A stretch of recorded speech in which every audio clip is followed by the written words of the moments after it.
Yeah, yeah. Mellow M, ladies and gentlemen. Uh-huh.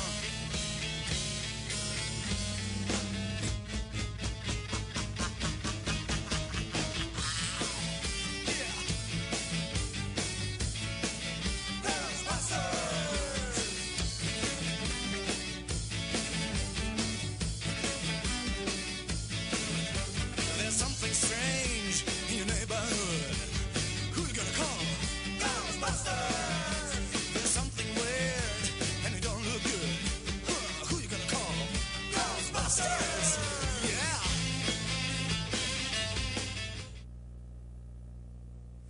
That was the Latvian cello group Mellow M with singer Intars Busulis and their cover of the movie theme song Ghostbusters. Something strange in your neighborhood, who are you gonna call?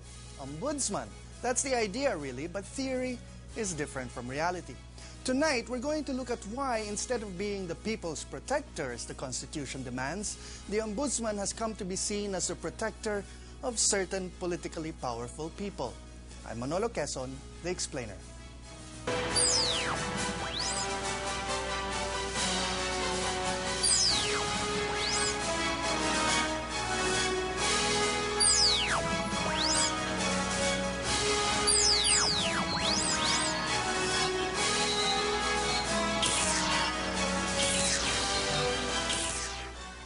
This is the Explainer, where we explain why issues are issues. Now, returning as our explainee tonight is a member of the improv comedy group Spit, Kenneth Kang.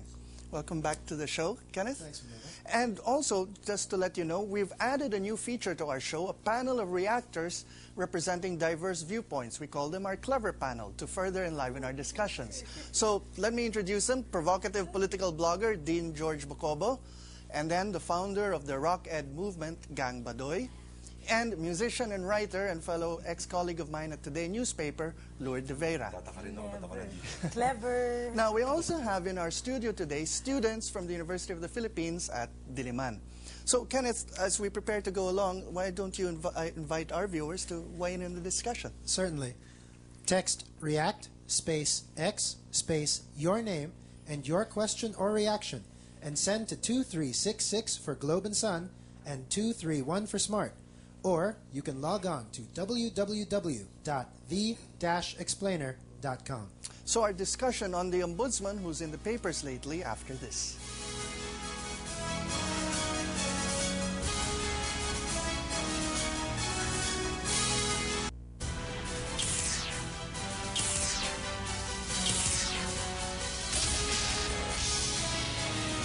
Welcome back. Well, you know, I know, Dean, you've been writing about this in Philippine Commentary, which is your blog, and you've brought this topic up. But I wanted to ask Gang at the beginning here. on your show, and you have a show on NU 107, has this topic come up about the Ombudsman and what? Absolutely not. Absolutely not. And do you think Absolutely not. We have never talked about the Ombudsman, but I think after this we should. But do you think, have people gone out of their way to either express an opinion or Well, ask? interestingly enough, our radio ad actually that advertises our show has the question, ano nga ba yung ombudsman? It's part of the ad, but we've never really come around to answering it. I guess, Okay, I guess we because don't like faking. I was talking to the students here earlier, and some of you don't have a particular opinion or wala kayong pakialam or pake sa nangyayari dun sa ombudsman, or do some of you have a view? How many of you let's say, are in favor of an impeachment? The ombudsman. Yeah, go ahead. Yeah, just you. Okay, the rest of you you want to wait and see what's happening? Is that your attitude? Okay. Now, starting from their point of view, as long as we've had government, there's been the perception that too often officials are more interested in themselves than in public service. Now, as this Philippines Free Press editorial cartoon from the 1920s shows, the citizen often views himself as weak and vulnerable in the face of the powerful. And as this next Free Press editorial cartoon from 1940 shows, even when officials try to do some good, in many cases they lack the legal powers to do anything meaningful, and the crooks just laugh at them. And so you have two pressing public needs. First, for a people's advocate, and second, for those advocates to be armed with legal powers to actually accomplish something. Enter the ombudsman. Randy David pointed out in a recent column of his that Sweden gave the world the institution of the ombudsman in 1809, and that an ombudsman's function is to receive complaints from citizens, especially when it comes to their dealing with government. Now let's take a brief look at ombudspeople around the world. Their job descriptions will go a long way in telling you what the traditional notion and expectation of an ombudsman is.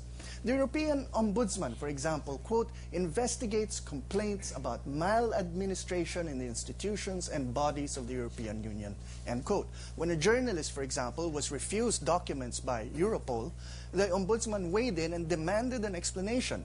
Europol ended up apologizing to the journalist and releasing the documents being sought. Now, the Ombudsman in Ireland's job is to examine complaints about administrative actions in all national and local government units. The Commonwealth Ombudsman in Australia resolves complaints and fosters a good government administration.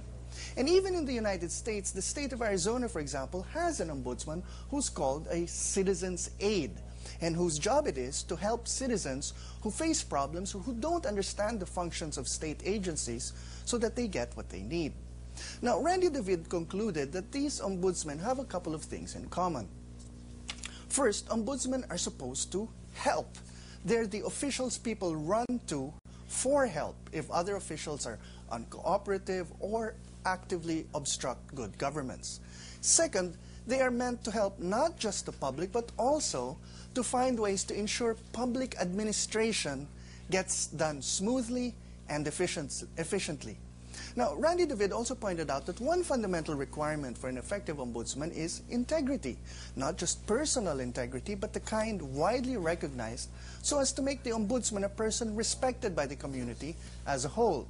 In fact, all the requirements for a genuine ombudsman were demonstrated by the man who first held the functions of an ombudsman in our country, even though he didn't have that formal title.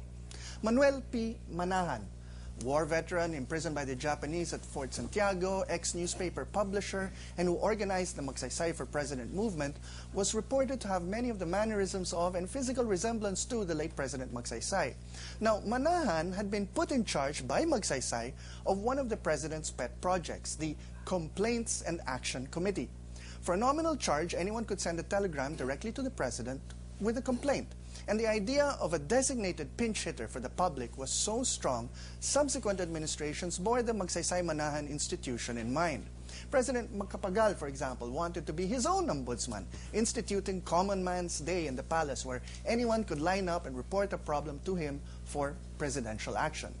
But there's more to it than that. When Manahan was appointed by Magsaysay, he was told to, quote, start sweeping out grafters from the government and prosecuting criminal elements in the country, end quote. In other words, besides being someone to run to for help, people like Manahan were supposed to convict grafters and crooks and throw them in jail. Now, after Manahan's time, legislation was attempted to give legal teeth to the fight against graft and corruption. Among the most prominent in this effort was Senator Arturo Tolentino, who was the chief architect in 1960 of the Anti-Graft and Corrupt Practices Act, or Republic Act 3019, for government officials. Now, his pioneering efforts can be said to have borne fruit in later laws like the Anti-Plunder Law. This, then, seems to be the origin of the powerful office of the Ombudsman and how it came to a head. Now, this office was set up under the present Constitution. More on how that came to be and what exactly the Ombudsman does when we return.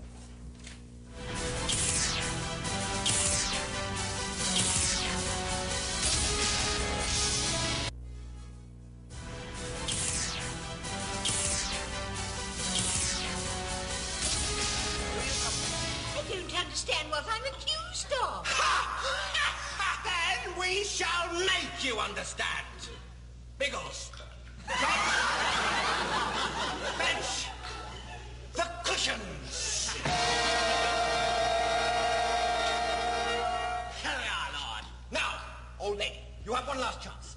Confess the heinous sin of heresy. Reject the works of the ungodly. 2 last chances. And you shall be free. 3 last chances. You have 3 last chances. The nature which I have divulged in my previous utterance. I don't know what you're talking about. Right! And that's the way you want it. Cardinal. Poker. With the soft cushion. Confess! Confess! Confess! holding up one end. Oh, yes, Lord. She's made of harder stuff. Cardinal Fang. Fetch the comfy chair. That was the famous Spanish Inquisition scene from Monty Python's Flying Circus. Now, our roster of ombudsmen